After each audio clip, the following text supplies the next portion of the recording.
I didn't even get a day. I got kicked out before I even started. So that's For what? oh, they just look back at my record and they're like, we don't want you. What was Gary like in California? I've heard you talk really, really highly about your parents. But obviously you strayed off the path and all that. So give me a rundown of like what it was like for you growing up. Well, I mean, if you want to know what to give you kind of an idea of where I lived in Southern California, San Diego, North County. And it was still kind of country-ish. It was turning into the suburbs, but it was still kind of country-ish. I want you to imagine like Poltergeist, the neighborhood in Poltergeist, the neighborhood in E.T., that's the neighborhood I grew up in. That looked exactly like it. We had our little BMX bikes as we were riding around, reading comic books. And it was pretty normal. You know, it was like going to school, getting up Saturday morning, eating a giant salad bowl full of cereal, watching Scooby-Doo and Super Friends. That was my life. We ran around. We played hide and seek at night. We went outside and played these things called sports all the time. I played every sport. It was a pretty normal childhood in the beginning, you know, before things went incredibly wrong. But yeah, I really got that was, but I was already in love with comic books.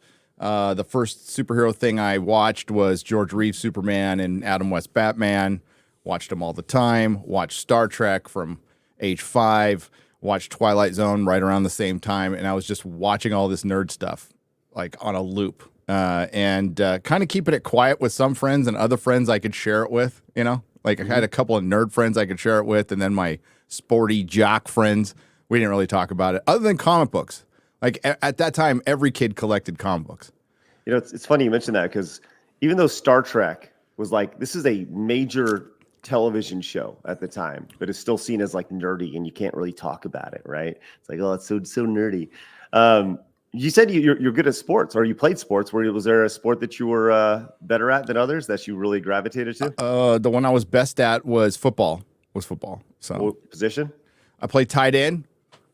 I played linebacker. So I was always kind of stout as a kid, but never super fast. But I had good hands, so I could catch pretty much everything. And yeah, so I played linebacker. I played tight end, and a kicker. I was a good kicker. Huh? Yeah, I was a good kicker. Hell yeah, there you go. I mean, it makes sense. You're a big dude, stout, you know, tall. You got not super tall. It was like more. Yeah, it was. I don't know. I was built like a short linebacker. Does that make any sense? Like it's like. Well, I was tall. I went through a growth spurt, but then I started smoking a lot, so that probably had a lot to do with it. So I was tall in junior high and early high school, but then that's when I started smoking. Fairly normal first decade of life. Mm-hmm. And I've heard you say around the age of 12, you were introduced to drugs. Right. So yeah, it was 12 years old. Took my first hit of pot, I think behind a boys club. Remember the Boys and Girls Club? Yeah, we were playing basketball, and we had this gym was awesome. It had carpet.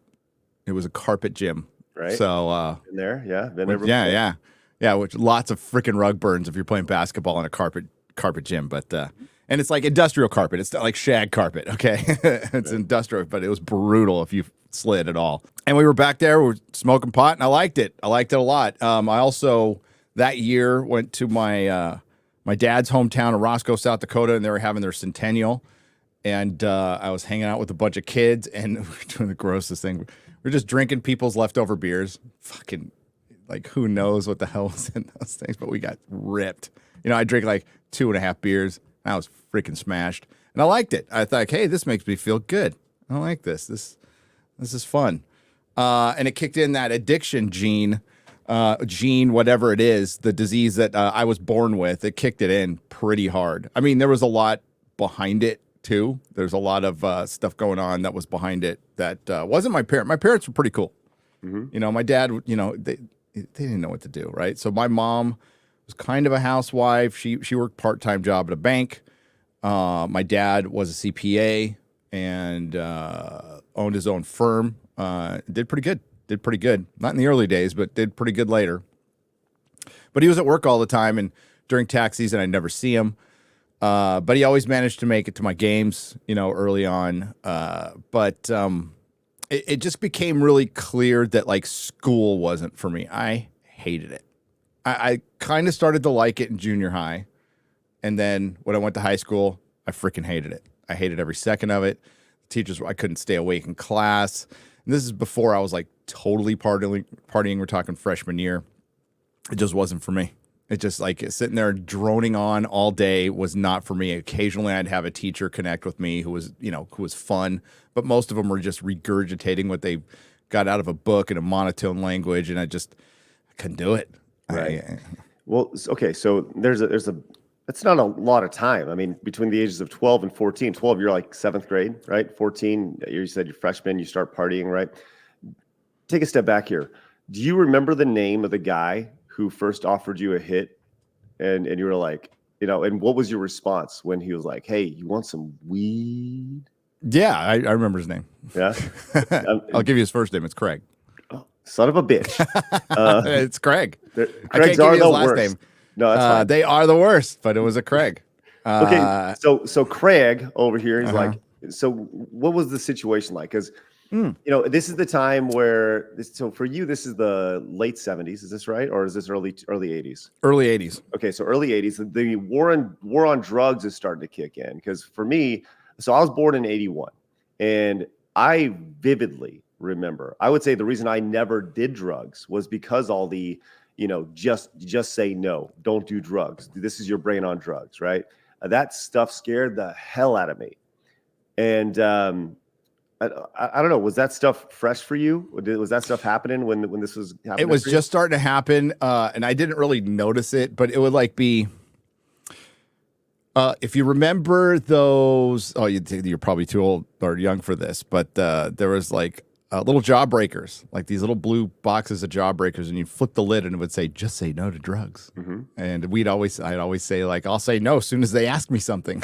Like I'm not going to say no. We'd laugh at it. It's a joke. It was all over our video games too. Yes. It was all over our arcade games. Mm-hmm. But no, I was like well too into it to where by the time we saw this is your brain on drugs, we were just laughing our asses off. Yep, that's it. Totally got it, dude. No. The guy who offered me, it was behind like a juniper tree. It was kind of like between the building and the juniper tree. I remember it vividly, and he's got this little plastic pipe, and he's like, "You want a hit?" I'm like, "Sure." I didn't know. Was Craig older than you? Was he like a couple years? Yeah. Okay. Was he known as like one of those kids you shouldn't mess with, or was he just? Yeah, he was a D&D kid, and he wore this is back in the early 80s. Everybody went to the Army surplus and got their Army jackets and or their camis, and they wore a lot of camis, especially the D&D kids. We called them the tree people where we are, because at San Diego High School there's a big tree where all the D&D people hung out with. And he's just one of those troublemakers. I'm sure he's fine now, but little did he know he's helping make another one. So, we tend to flock together. So you start partying in high school. And was there a point where you're like, whoa, man, I'm partying pretty hard? Or like, I'm going there's like plenty of those points. Yeah. There's plenty of those points. Yeah. Probably when, in 10th grade, I'm just like, I'm not going to school anymore. I'm done. You just straight up quit. You're like, I'm done with school. Quit. And then they, that's kind of against the law. Know? Yeah. Well, they found out later, and it's kind of against the law. So they put me in a continuation school, and I got kicked out of. So they put me back San Diego, kicked out of there. Put me in Sunset High, kicked out of there. Put me in Carlsbad High. I didn't even get a day. I got kicked out before I even started. So that's for what? Oh, they just look back at my record and they're like, "We don't want you." Wow. And at that point, I think everybody just kind of gave up. I'm like, I ain't going, so forget it. But when I stopped going to school regularly and just made that a conscious decision, and then I'd feel bad for ditching school and worrying about my parents, so I just get high to forget about it, right? And what the funny thing is, I ditch at my sister's boyfriend's house, who lived right across the street from school, and I will be sitting on the lawn looking at the school, everybody going to school, just high as a fucking kite, just watching everybody go to school, Yeah. And like we had our truant officers, Leo. Everybody knows Leo. This from my area. If you're from Encinitas, you know who Leo is. He was kind of a narc legend. He'd show up at parties. He'd show up at our parties and party with us. Wow. The truant officer who would later try to bust us for, it was right. Really bizarre. Really bizarre. Right. But you look back on it now, you're like, okay, yeah. what kind of a guy would take that job? So that kind of a Right. guy. But yeah, just I knew I was acutely aware and just didn't care. I just kind of had this attitude of I'm going to live life for today, and I'm probably not going to live to 30 anyway. So that rhymed, and I did not mean that to happen. But that was my attitude. You know. So you wake up in the morning, you pretend to go to school, you end Yep. up over at your sister's boyfriend's house, Yep. and you just smoking out all day or what? Smoking out, speed, all of it. The first time I took speed was in the back of it was back in Toyota Corona, in front of my junior high school. I was out. I was in ninth or 10th grade at the time, and I was still in school.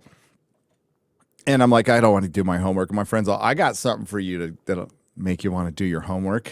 And I'm all, okay, I'll try it. And I tried it. And it didn't make me want to do my homework, but everything else, yes. That was it for me, because pot was fine, but you just said sit there and veg. I like to do things, and speed, the kind that you get today is very different than the kind you got back then. Mm-hmm.